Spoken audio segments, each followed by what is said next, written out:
Bonjour, je suis Jean-Michel Garlac, bienvenue sur mon podcast Happycom, le podcast qui vous aide à devenir un meilleur communicant, mais pas que. Épisode 33, comment mieux écouter. Si vous me suivez régulièrement, j'espère que c'est le cas, vous pouvez constater que le titre de cet épisode est très proche du précédent qui était comment être mieux écouté. Ouais, je sais, vous allez vous dire, il ne s'est pas trop cassé la nénette ce coup-ci. Eh bien, oui et non, mais c'est l'épisode précédent qui m'a fait tilter, qui m'a fait rappeler un article que j'avais lu il y a déjà quelque temps. Aujourd'hui, nous allons donc voir comment vous allez pouvoir mieux écouter. Et pour cela, je vais me servir de qui ? Je vais me servir de Georges Brassens. Oui, Georges Brassens, ce fameux chanteur sétois qui savait ô combien manier la langue française, mais qu'il fallait bien écouter. Alors là, oui, à ce moment, je viens peut-être de perdre une bonne partie de mon auditoire, puisque je fais référence à un chanteur des années 60-70.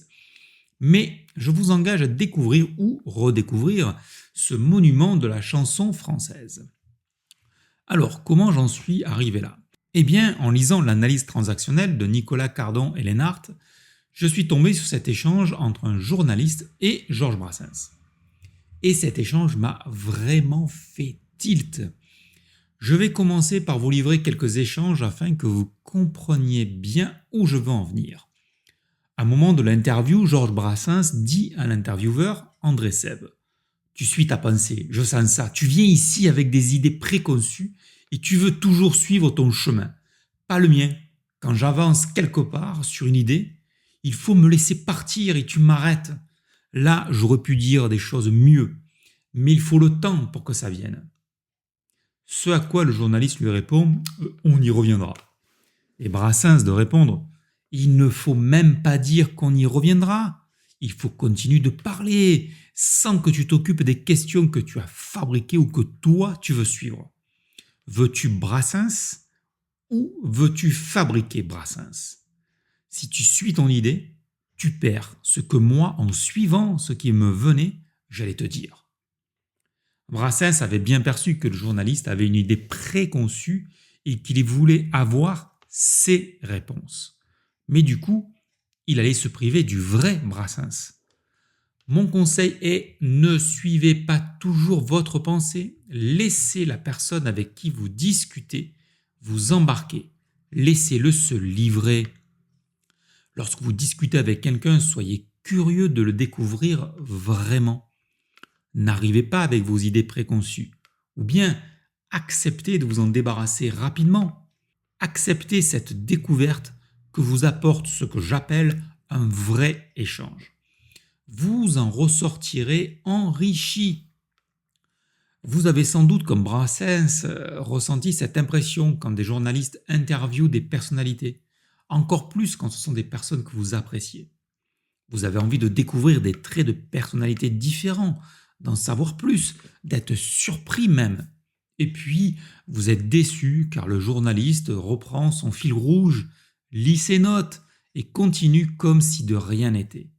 Il reste dans son cadre bien établi. Pour finir, écoutons ce que nous disait encore Georges Brassens.